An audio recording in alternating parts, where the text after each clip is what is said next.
Medianoche. Les damos la bienvenida a este tiempo en el que reflexionamos sobre temas del diario vivir. Esperamos resulte de edificación y bendición para sus vidas. Ya de antemano muchas gracias por permitirnos entrar a sus hogares. Vosotros también estad preparados, porque el Hijo del Hombre vendrá a la hora que no esperéis. Lucas 12:40.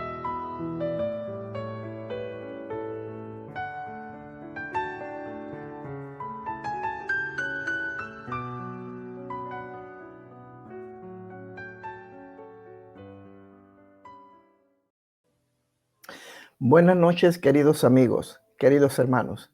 Les damos la bienvenida una vez más a Reflexiones de Medianoche. Esperamos y tener la confianza de que lo que hoy hemos de reflexionar resultará de bendición para sus vidas. El propósito de esta plataforma, de esta serie de reflexiones, es edificar el cuerpo de Cristo. No buscamos otra cosa que no sea esa. Además de exaltar el nombre de nuestro Señor y Salvador Jesucristo. Queremos hoy empezar una serie de 4 presentaciones que la he titulado ¿Qué significa realmente Mateo? Capítulo 23 y capítulo 24. Me gustaría en estas 4 presentaciones de reflexiones de medianoche que estaremos llevando a cabo a partir de hoy, hacer una reflexión cuidadosa, minuciosa, sobre lo que realmente significa estos capítulos en las Sagradas Escrituras. Nosotros, como predicadores, como expositores de las Sagradas Escrituras, tenemos la responsabilidad de presentar de manera fehaciente, de manera correcta, la palabra de Dios. Un día, cada uno de nosotros, sobre todo los que tenemos la responsabilidad de pastorear, que tenemos un cargo como personas que entregan conocimiento, es importante que lo que enseñemos, lo que vamos a transmitir, sea correctamente. Es lógico que eso va a demandar de todos nosotros que conozcamos correctamente las Sagradas Escrituras. Y eso va a demandar sacrificio, tiempo en el estudio, en la investigación, para luego poder presentar correctamente lo que las Sagradas Escrituras nos quieren decir. Nosotros, como lo he dicho en ocasiones anteriores, nosotros como cristianos tenemos y estamos obligados a capacitarnos. Disculpen. Y vuelvo a enfatizar, tenemos la responsabilidad de exponer correctamente las Escrituras para salvación de las almas. Al final, Dios nos ha entregado ovejas, personas que no nos pertenecen a nosotros, que son seres humanos con necesidades, con una naturaleza pecaminosa caída, que aunque somos salvos y hemos sido redimidos por la sangre de nuestro Señor y Salvador Jesucristo, tenemos o estamos conscientes de que ellos en el transcurrir del tiempo, como lo es en el caso nuestro, van a tener luchas, conflictos, debilidades, y la única manera de poder superarla es a través de este sagrado libro, la palabra de Dios. Yo quisiera leer una porción bíblica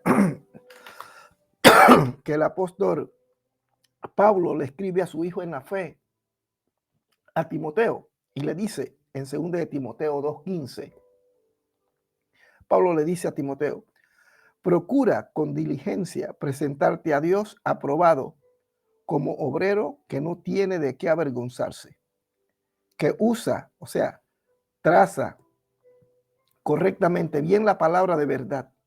La palabra de verdad entonces debe ser cuidadosamente estudiada para comprenderla bien y poder presentarla correctamente, al punto. La idea es que si nosotros logramos comprender la palabra de Dios, es seguro que las personas a quienes se la vamos a presentar también la van a comprender. Pero es lógico, es necesario que nosotros nos capacitemos, nos preparemos para poder llevar semejante misión. No es imposible, todo lo contrario. Con la ayuda del Espíritu Santo, todo es posible. Entonces, me gustaría empezar esta primera entrega. ¿Qué significa realmente Mateo 23, capítulo 23 y capítulo 24?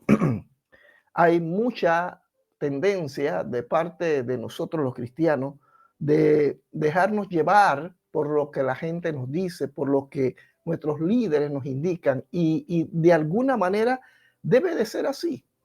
Tendría que ser así porque son nuestros pastores y somos guiados por ellos y generalmente creemos que todo lo que ellos nos dicen es así. Pero lamentablemente, queridos amigos, queridos hermanos, no es así. Lamentablemente, incluyéndome su servidor, cometemos errores, sobre todo cuando se trata con respecto a las Sagradas Escrituras. Se suele cometer errores que pueden llegar a ser catastróficos para el bien de los demás. En vez de resultar una bendición, puede ser que se convierta en una maldición. Por eso la importancia, repito, que nosotros como ministros, o llámese obreros laicos, servidores de Cristo, dentro de una congregación, que sepamos presentar correctamente las Sagradas Escrituras. Al final, un día, estaremos frente al Dios Todopoderoso a quien le tendremos que dar cuenta, porque ha sido Él quien nos ha puesto en este honroso lugar para no enseñorearnos de las personas, sino ayudarles en el crecimiento de su fe en Cristo Jesús, hasta que un día Dios determine a través, por medio de ellos, cumplir un propósito en esta tierra o llevárselos. Entonces, tenemos esa responsabilidad. En esta primera entrega que voy a hacer sobre qué significa realmente Mateo 23, 24, voy a mojarme, como se dice en el argot deportivo. Al mismo tiempo, lo que voy a presentar aquí, lo que vamos a reflexionar, vamos a estudiar, tiene implicaciones teológicas, doctrinales, claro que sí. No así, en mi opinión muy personal, no respecto a la salvación, pero sí respecto sobre cómo vemos, cuál es nuestra cosmovisión referente, sobre todo en el caso de que nos compete ahora, de Mateo 23 y 24, sobre los acontecimientos finales. Cada uno tiene una perspectiva, una cosmovisión, una manera de ver las cosas. En el caso nuestro, muy específicamente mi persona y en la mayoría de mis consiervos, somos de una corriente futurista, una corriente dispensacionalista, donde se nos ha enseñado y nosotros así lo hemos aceptado y lo hemos predicado. Pero con el pasar del tiempo, uno comienza a detectar que hay algunas cosas que no se han estado haciendo bien, no se han estado interpretando correctamente. Y nunca es tarde. Nunca es tarde para rectificar, para reconocer que hay algo que no hemos hecho bien y por tanto es hora de que hagamos un alto y volvamos a los orígenes de las Sagradas Escrituras para poder entender el contexto. Y este contexto tiene que ser histórico, cultural, lingüístico, geográfico. Si no consideramos estos elementos, incurrimos en interpretar incorrectamente las Sagradas Escrituras, aunque todo lo que digamos no lo hagamos con mala intención, pero estamos entonces cometiendo un error de interpretación. Por tanto, el predicador, el maestro, el que enseña la palabra, el que instruye a otro, el que disipula a otro, debe conocer muy, muy bien esta herramienta de interpretación. Vuelvo a repetir, así que existen muchas corrientes. Una de las corrientes es la que nosotros hemos sostenido y en la que nos hemos mantenido por mucho tiempo, que es la corriente futurista, donde nosotros creemos y hemos creído que algunos hechos establecidos en las Sagradas Escrituras van a tener su cumplimiento en el futuro, como hemos predicado siempre sobre la venida de Jesucristo.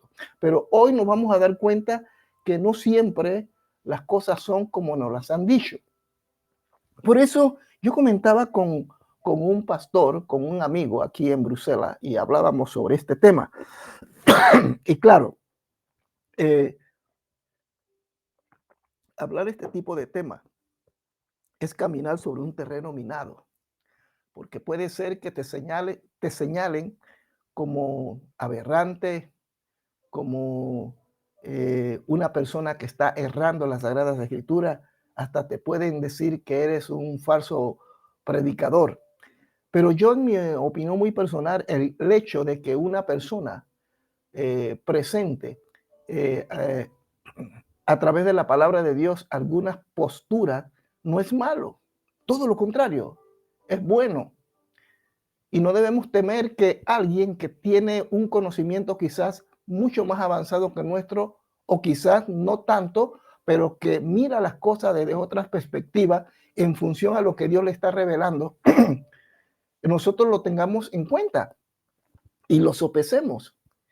Lamentablemente, que yo sepa,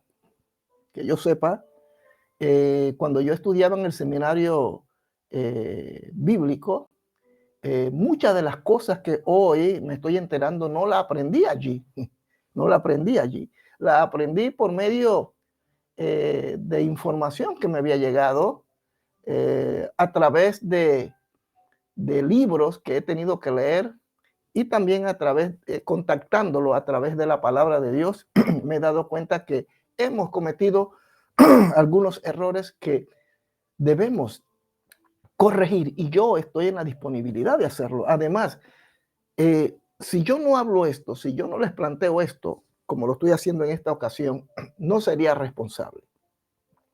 Yo no me considero un conocedor, un experto en las Sagradas Escrituras, pero por lo menos tengo el Espíritu Santo.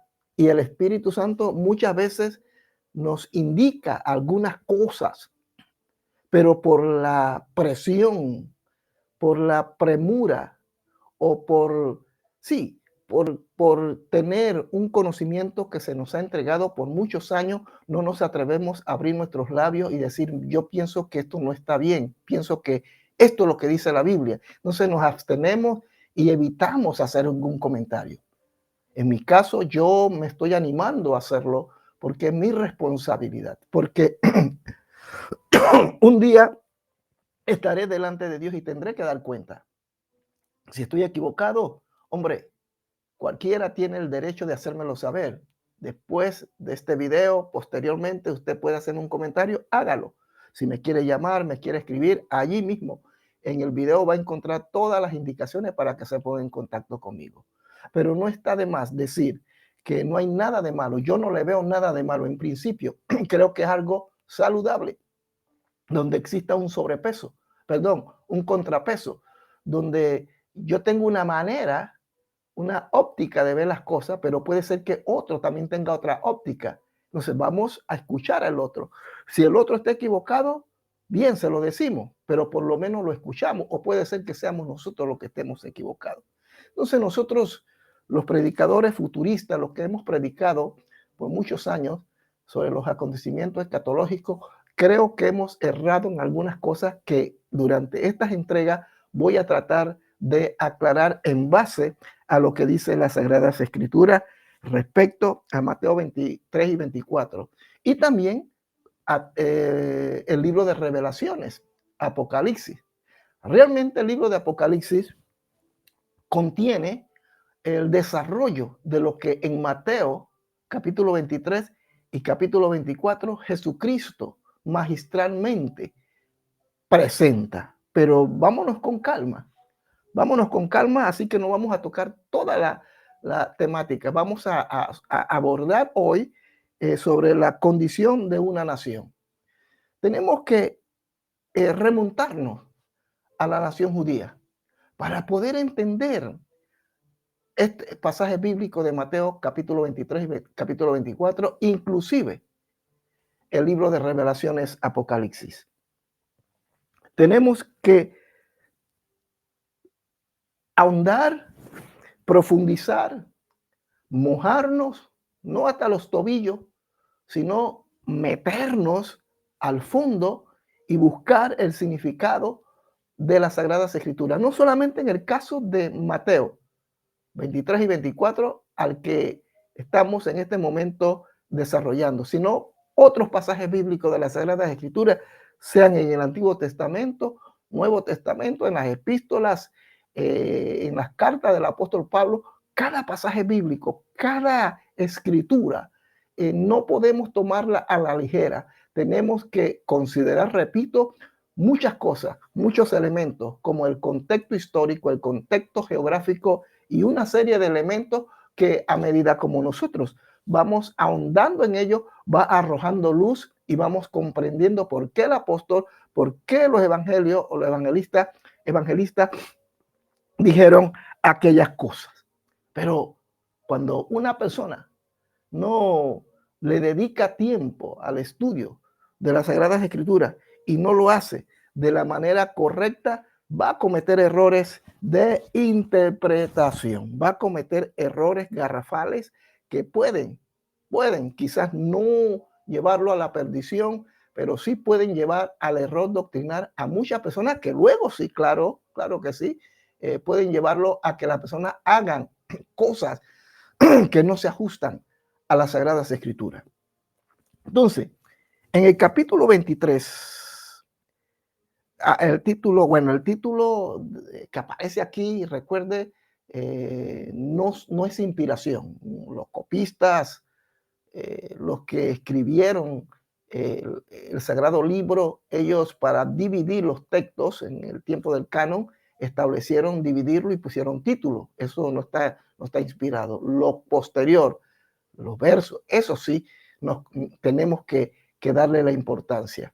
Pero el título dice que Jesús acusa a escribas y fariseos. Debemos entender que la nación judía, el pueblo de Israel, en el tiempo de Jesucristo, vivía una decadencia espiritual terrible. Una decadencia al punto de que ellos no aceptaban de ninguna forma, de ninguna manera, otra persona que enseñara otra cosa que no fuera lo que ellos enseñaban. Al principio, lo que ellos estaban promulgando y enseñando al pueblo eran las leyes de Moisés establecidas por Dios. Pero en el transcurrir del tiempo, aquellas enseñanzas se convirtieron en aberraciones, se convirtieron en enseñanzas que iban en contra de Dios, inclusive en contra de la propia persona a quienes el mensaje tenía que ser dirigido. De manera que Israel y la clase sacerdotal estaban corrompidas, estaban entregadas al placer, a sus deseos y a sus avaricias y a su carnalidad. Inclusive los sacerdotes, el cuerpo sacerdotal de la época, era un cuerpo político dentro de Israel. Recuerde que en aquel momento Israel estaba bajo la bota del Imperio Romano, pero tenían cierta autonomía, tenían cierta libertad para celebrar, por ejemplo, las fiestas judías, el culto a Dios, tenían libertad para recolectar, como diríamos, los impuestos, parte de esos impuestos iba al Imperio Romano y una serie de beneficios. Así que Israel tenía ciertos privilegios, pero dentro de ese privilegio también tenían reyes, y en este caso Herodes. Pero tanto la clase política como la clase sacerdotal y cristiana del momento estaban corrompidas, sobre todo los sacerdotes. Era verdaderamente una cueva de ladrones. Y dentro de este contexto, Jesús los confronta. Y es lo que vamos a observar en Mateo capítulo 23. No nos vamos a detener en los pasajes bíblicos. Más adelante citaremos algunos textos bíblicos, quizás en la próxima entrega, pero no nos vamos a detener en los pasajes, en los versículos bíblicos. Pero mire usted para que observe cómo estaba la clase política y religiosa de aquel tiempo, que Jesús los confronta. Mire lo que dice el versículo 1 de Mateo capítulo 23. Entonces habló Jesús a la gente y a sus discípulos diciendo: en la cátedra de Moisés se sientan los escribas y los fariseos. Así que todo lo que os digan que guardéis, guardadlo y hacedlo. Mas no hagáis conforme a sus obras, porque dicen y no hacen.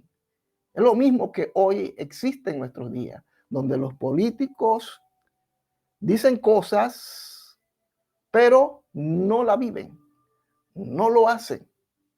Supuestamente ellos promueven la sostenibilidad, el derecho humano, sostienen y desarrollan ese concepto y esa verborrea de defender a los pobres, pero la realidad es otra. Algo parecido vivían los judíos en aquel entonces. Jesús hace una denuncia. Él denuncia la hipocresía de los fariseos responsables de interpretar la ley de Moisés en la sinagoga. Recuerde que en aquel tiempo no existían iglesias, no existían los templos que como los conocemos hoy. Existían sinagogas que eran centros de enseñanza donde se exponía la ley de Moisés, donde ellos tenían la responsabilidad de enseñar lo que el Señor le había entregado por medio de Moisés a Israel. Entonces, la frase es: en la cátedra de Moisés se sientan los escribas y los fariseos. Podría significar que los fariseos eran los que continuaban la obra de Moisés o los que hablaban con la autoridad de Moisés. Eran ellos quienes le daban seguimiento, ¿verdad?, a esa serie de conocimientos que tenían que ser expuestos ante el pueblo que escuchaba. Entonces, sigue diciendo: así que todo lo que os digan que guardéis, guardarlo y hacerlo, porque era correcto lo que ellos decían. Lo que no era correcto era que lo que ellos decían, ellos no lo vivían. Y eso no lo tenían que hacer ellos, decía el Señor. Mas no hagáis conforme a sus obras, porque dicen y no hacen. Porque atan cargas pesadas y difíciles de llevar y la ponen sobre los hombros de los hombres, pero ellos ni un dedo quieren moverla. Antes hacen sus obras para ser vistos por los hombres, pues ensanchan su flactería y extienden los flecos de sus mantos y aman los primeros asientos en las cenas y las primeras sillas en la sinagoga. Mire usted, en otra ocasión Jesús pide a sus oyentes que se cuiden de las enseñanzas de los fariseos. Eso usted lo puede encontrar, lo puede leer tranquilamente ahí mismo en Mateo capítulo 16, versículo 12. Pero en este pasaje le pide a la gente y a sus discípulos que guarden y hagan lo que los fariseos y escriban, dice, pero no lo que ellos hacen. Así que Jesús no está criticando la ley, no, todo lo contrario, él se ajustaba a la ley, él vivía la ley en todos los aspectos, desde que nació hasta que murió. Así que él no estaba en contra de la ley, no estaba criticando la ley, sino la práctica de los escribas y los fariseos de aquel momento, que no estaban en concordancia con sus palabras. Y Cristo el Señor, nuestro Señor, los critica por eso, los critica. Exigían lo que ellos no podían cumplir. Atan cargas pesadas y difíciles de llevar. Es una metáfora que explica que las exigencias de los líderes religiosos de ese momento, religiosos al pueblo, eran difíciles de cumplir y que ni ellos mismos la cumplían porque era imposible. Jesús acusa a estos intérpretes de la ley de poner sobre las personas, sobre los hombros de los hombres, cargas pesadas que ellos mismos no podían y no estaban dispuestos a mover ni con un dedo. Por eso es que Jesús en varios pasajes de los evangelios los llama hipócritas. Por ejemplo, Mateo 21:13. Hipócrita. Así que los estoy llevando dentro del contexto histórico de lo que realmente estaba sucediendo. Por favor, no se olvide de esto para poder entender más adelante a lo que quiero llegar, que es qué significa realmente Mateo 23, capítulo 23 y capítulo 24, que tiene que ver con los acontecimientos finales, porque generalmente estos capítulos lo hemos interpretado incorrectamente. Eso no significa que nosotros nos vayamos a perder, que nosotros, el Señor nos vaya a desechar. No, pero yo creo que el Señor quiere que nosotros volvamos a la Escritura, que volvamos a interpretarla correctamente. Puede ser que cuando nos sumerjamos en ese mar del conocimiento de Dios, muchas cosas nos vayan a golpear y nos vayamos a encontrar con grandes sorpresas y vaya a ser algo que vaya a marcar nuestras vidas porque se nos ha enseñado algo y cuando nos sumergimos descubrimos que no siempre fue así y que las cosas no son ciertas como nos las han pintado. Pero eso no significa que la palabra de Dios deje de ser la palabra de Dios. Todo lo contrario. Somos nosotros los que por falta de conocimiento y de preparación y por no cuestionar a los que nos han enseñado, estamos haciendo cosas incorrectas. Entonces, los fariseos realizaban sus prácticas religiosas para ser vistos, para que la gente dijese, wow, mira fulano, qué hermoso, qué traje, mira cómo camina, mira el color de su atuendo, mira cómo tiene la barba, etcétera, etcétera, etcétera. Y Cristo los acusa. Cristo viene en contra de ellos y les habla fuertemente y los confronta con esta realidad. Esa era la condición de esta nación, de Israel. La condición de Israel en ese momento era que ellos estaban más enfocados en ellos. Los sacerdotes, como dicen en mi país, hilaban para su propio provecho. Estaban más enfocados en otras cosas que agradar a Dios.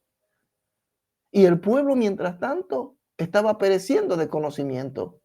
Mientras tanto, la nación judía, recuerde también una cosa, hermano, aquí estamos hablando no de la iglesia, no estamos hablando de la iglesia. La iglesia todavía no existía como tal. La iglesia va a ser instaurada, la iglesia va a existir a partir del libro de los Hechos.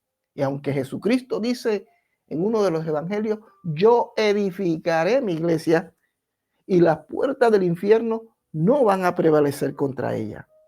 No es sino en el libro de los Hechos donde de manera, digamos, oficial, el Señor va a establecer su iglesia. Pero en el caso que nos compete, en el que estamos ahora reflexionando, no tiene que ver con la iglesia, tiene que ver con una nación llamada Israel. La nación de Israel en ese momento estaba totalmente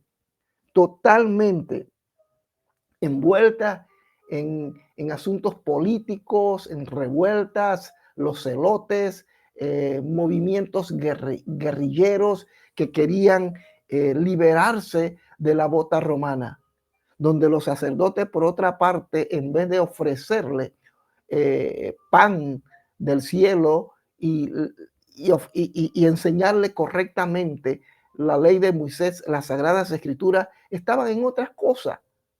Caifás, Anás y toda la orden sacerdotal eran unos corruptos. Ustedes recordarán que en cierta ocasión Jesús entra al templo y se encuentra con que el atrio, porque me imagino que era en el atrio, estaban vendiendo palomas, animales como ovejas, ¿qué diría yo? Ganado, cabras, chivos, de todo. Habían convertido la casa de Dios en un mercado.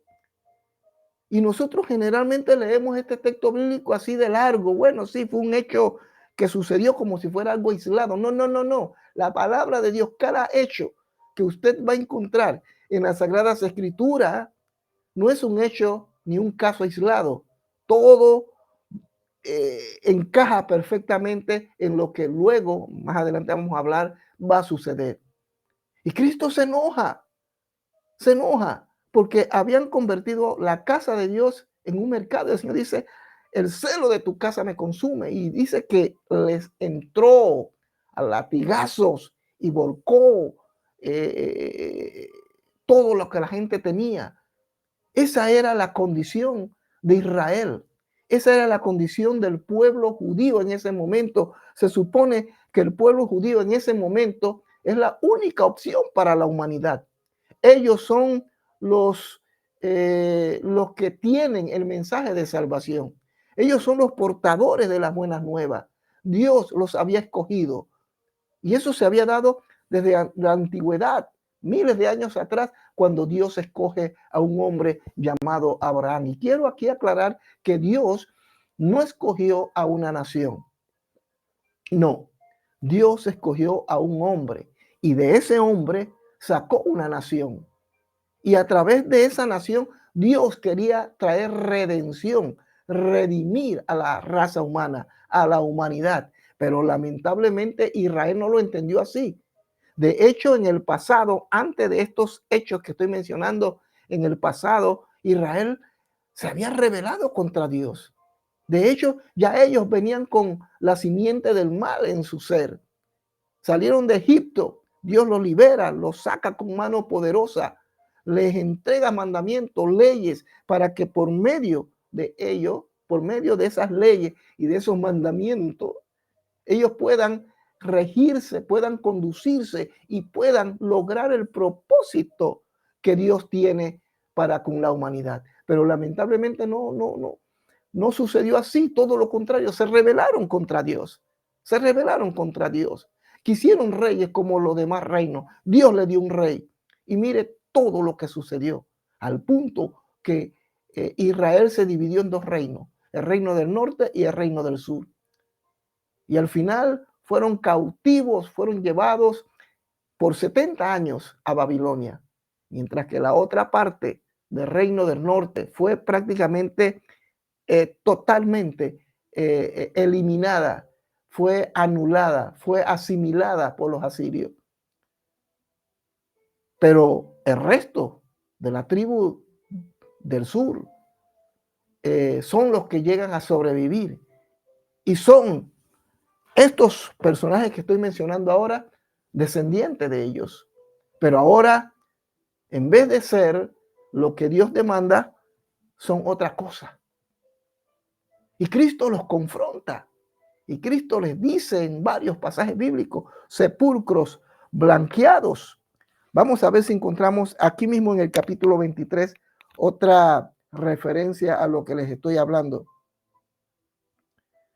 Vamos al versículo 8. Mira lo que dice el versículo 8 de Mateo 23. Dice así: pero vosotros no queréis que os llamen rabí, porque uno es vuestro maestro, el Cristo, y todos vosotros sois hermanos. Y no llamáis Padre vuestro a nadie en la tierra, porque uno es vuestro Padre que está en los cielos. Ni seáis llamados maestro, porque uno es vuestro maestro. Ellos les encantaba. Hablo de los sacerdotes, de los, eh, de los que servían en el templo, los que tenían la responsabilidad de enseñar la palabra. A ellos les encantaba que le dijesen rabí, inclusive papá, y eso no les parece parecido a lo que hoy vivimos. He visto, he observado en congregaciones y en iglesias, parece algo inofensivo, pero es algo diabólico, donde las ovejas le llaman al pastor papá. Eso no surgió en este tiempo, eso viene desde épocas pasadas. Por eso Cristo lo dice: y no llaméis Padre vuestro a nadie en la tierra, porque uno es vuestro Padre que está en los cielos. Ni seáis llamado maestro, porque uno es vuestro maestro, el Cristo. Le encantaba eso a ellos. Este es el contexto. Esta es la realidad que está viviendo una nación llamada Israel. Una nación llamada Israel. Dice el verso 11: el que es el mayor de vosotros sea vuestro siervo, porque el que se enaltece será humillado y el que se humilla será enaltecido. Y Cristo comienza a hablarle de una manera tan poderosa, tan confrontativa, que ellos se enojaron por lo que Cristo estaba diciendo. Por eso, más adelante, en los capítulos subsiguientes, vamos a observar cómo van a planificar matar al Señor Jesús, porque Él les decía la verdad, porque Él los confrontaba. Esta era la condición de Israel en ese momento. Esta era la condición del pueblo judío en ese momento. Corruptos, inmorales, hipócritas, sepulcros blanqueados. Dentro de este contexto, Cristo los está confrontando. Y eso le va a costar la vida a nuestro Señor. Claro que sí, le va a costar su vida. Porque a ellos no les convenía de ninguna manera que este hombre les hablase con la autoridad con que lo hacía. Y por eso más adelante lo van a crucificar. Mire lo que sigue diciendo el versículo, vámonos al versículo 29 para ir aterrizando a lo que quiero llegar. Dice el versículo 29 de Mateo 23: ay de vosotros, escribas y fariseos hipócritas, porque edificáis los sepulcros de los profetas y adornáis los monumentos de los justos, y decís: si hubiésemos vivido en los días de nuestros padres, no hubiéramos sido sus cómplices en la sangre de los profetas. Así que dais testimonio contra vosotros mismos de que sois hijos de aquellos que mataron a los profetas. Ellos mismos eran conscientes de que en el pasado remoto sus padres habían matado a los profetas. Y uno de los últimos profetas que habían matado entre el altar fue a Zacarías. Pero no nos vamos muy lejos. También mataron a Juan el Bautista. Y ellos mismos están citando, o mejor dicho, citaban las Sagradas Escrituras con respecto a lo que sus padres en el pasado habían hecho. Pero lo que no sabían, que con sus propias palabras ellos estaban condenando. Vosotros también llenad la medida de vuestros padres. Serpiente, generación de víboras, le dice el Señor, ¿cómo escaparéis de la condenación del infierno? Por tanto, he aquí, yo os envío profetas y sabios y escribas, y de ellos a uno mataréis y crucificaréis, y a otros azotaréis en vuestra sinagoga y perseguiréis de ciudad en ciudad. Y esto se cumplió, porque después de el arresto, del juicio ilegal y de la crucifixión de nuestro Señor y su resurrección, luego que la iglesia es establecida de manera oficial, ellos persiguieron a los cristianos. Recuerde que de lo que estamos hablando no es de la iglesia, porque no existía. Pero luego ellos mismos, Y Cristo se lo dice. Por tanto, aquí os envío profetas y sabios y escribas de ellos, aún no mataréis. Y eso fue lo que sucedió. Y uno de los primeros que matan es Esteban. Llega a ser el primer mártir de la iglesia. Porque Esteban, lleno del poder del Espíritu Santo, hablaba las cosas como eran, tal como lo hizo su maestro, el Señor Jesús. Y Cristo les advierte y le dice, yo les voy a enviar profetas, les voy a enviar maestros, hombres temerosos que les prediquen. Y a otros azotaréis en vuestra sinagoga y perseguiréis de ciudad en ciudad. Cosas como la que hizo el apóstol Pablo. Para que venga sobre vosotros toda la sangre justa que se ha derramado sobre la tierra desde la sangre de Abel, el justo, hasta la sangre de Zacarías, hijo de Berequía, a quien matasteis entre el templo y el altar. De cierto os digo que todo esto vendrá sobre esta generación. Y aquí viene el punto. ¿Qué significa Mateo 23? Mateo 23 nos está hablando de la condición de una nación que estaba a punto de ser exterminada. Una nación que estaba a punto de desaparecer. Aún en ese momento, Dios le está dando oportunidad a Israel. Pero ellos no estaban entendiendo, no habían interpretado correctamente que ese que les estaba hablando con poder y autoridad era el Mesías que ellos supuestamente estaban esperando. Algunos dicen que sí lo sabían. Puede ser. Y si lo sabían, peor todavía. Pero lo cierto era que a estos hombres Dios los confrontó por medio de la persona de Jesucristo. Y Cristo finaliza este sermón o esta confrontación contra ellos en el versículo 36 y dice, de cierto os digo que todo esto vendrá sobre esta generación. Todas las cosas que él describe en Mateo 23 van a venir sobre esta generación. Aquí viene un término que debemos manejar correctamente. Generación. Generación. Una generación se compone de 40 años. Y Cristo está hablando de esta generación. Das generación. Das generación. Esta generación. No está hablando de una generación posterior a la de ellos. No está hablando de un futuro. Está hablando de una generación. Es decir, a partir de lo que él está hablando, a 40 años, ciertas situaciones que más adelante en la siguiente entrega vamos a tocar, sucederán. Eso es lo que él está diciendo. Él les está hablando y les está diciendo que sobre esta generación vendrán estas cosas. ¿Cuáles cosas? Las que se mencionan en Mateo capítulo 23. Todo lo que hay allí, como el versículo 15 que dice, ay de vosotros escribas y fariseos hipócritas, porque recorréis mar y tierra para hacer un prosélito. Y una vez hecho, le hacéis 2 veces más hijo del infierno que vosotros. Ay de vosotros guías de ciegos, que decís, si alguno jura por el templo, no es nada, pero si jura por el oro del templo, es deudor. Insensatos y ciegos, porque ¿cuál es mayor, el oro o el templo que santifica al oro?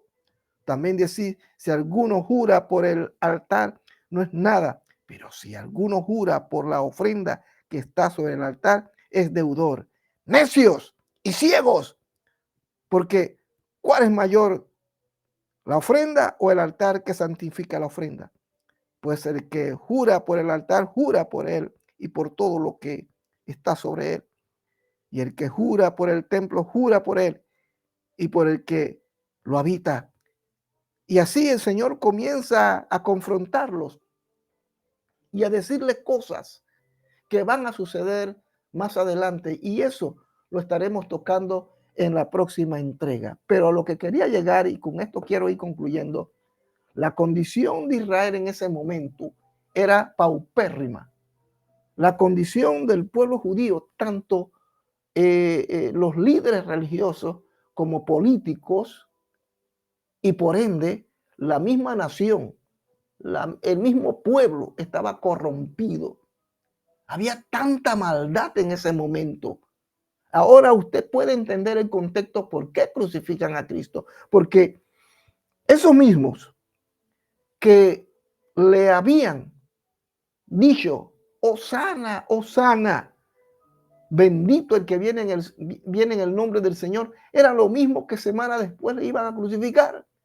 Quizá no todos, pero la mayoría. Se vivía una hipocresía, una deslealtad. Había tanta maldad. Es lógico, porque si las autoridades estaban corrompidas, imagínense cómo podían estar los que estaban bajo la autoridad de ellos. Era una cosa terrible.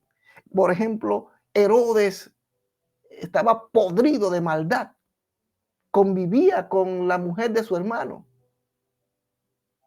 Y una serie de comportamientos aberrantes que de alguna manera deterioraban y destruían aquellos valores y principios que habían sido establecidos por el Señor por medio de la ley de Moisés y de los mandamientos. Por eso el Señor los confronta y le dice, hipócritas, sepulcros blanqueados. Y por eso, repito, como lo dije hace un momento atrás, por eso van a crucificar a nuestro Señor, porque Él los confrontó. En otras palabras, la nación judía estaba condenada, o mejor dicho, iba a ser enjuiciada muy pronto. Esa era la condición de los judíos. Recuerde, queridos amigos, que no estamos hablando, repito, de la iglesia. Estamos hablando del pueblo de Israel, que para ese momento todavía Dios le estaba dando la oportunidad, porque lo que buscaba Jesucristo era que ellos se arrepintieran. Recuerde que el mensaje de Jesucristo, el mensaje de los evangelios, no es para nosotros. El mensaje del evangelio de nuestro Señor Jesucristo, por lo menos de los evangelios, estaba dirigido a los judíos. A los judíos. La iglesia no existía. No se olvide de eso. No aparte su mirada de eso. Mantenga su mirada puesta en esto que le he dicho. El mensaje que Cristo estaba entregando no era para ti, no era para mí, no era para una generación posterior como generalmente nosotros pensábamos. No. Era para los judíos de ese momento, para la generación de ese momento. Y en la siguiente y próxima entrega vamos a hablar un poco más sobre ello y vamos a descubrir algunas cosas interesantes que es muy importante que usted y yo la entendamos, la comprendamos, para que a partir de estos tiempos tan duros y tan difíciles en los que estamos viviendo, nosotros podamos enseñar correctamente la palabra de Dios. Lo que vamos a tocar en la próxima entrega va a ser bastante dramático, se los advierto, pero quédese con esa imagen, quédese con esto que les acabo de plantear. La condición de esta nación de Israel era una condición tan paupérrima que estaban a punto de ser aniquilados. Recuerde que este mensaje el Señor se lo estaba dando a Israel, a esa generación. Por eso él dice en el verso 36 del capítulo 23, pero leamos el verso para ir finalizando, sí, 35. Para que venga sobre vosotros toda la sangre justa que se ha derramado sobre la tierra desde la sangre de Abel, justo hasta la sangre de Zacarías, hijo de Berequía, a quien matasteis entre el templo y el altar. De cierto os digo que todo esto vendrá sobre esta generación. Todo esto vendrá sobre esta generación. En otras palabras, Jesucristo les estaba sentenciando. Les estaba sentenciando. En la próxima entrega vamos a hablar un poco más sobre esta interesante reflexión, sobre esta interesante, este interesante enfoque de Mateo 23 y Mateo 24. Recuerde, suscríbase a nuestro canal. Suscríbase y dele a la campanita para que cada vez que tengamos una enseñanza en vivo, usted pueda recibir la notificación y pueda conectarse en vivo o mirar el video posteriormente. Suscríbase para que los motores, el algoritmo de Google nos pueda recomendar ante otras personas. Y dele like a este video y recomiéndeselo a una persona. Postéelo en Facebook, en WhatsApp, pero haga que las personas conozcan un poquito de esto que estamos hablando. Amén. Así que Dios me los bendiga muy ricamente. Fue un gozo, fue un placer haberles entregado esta primera entrega.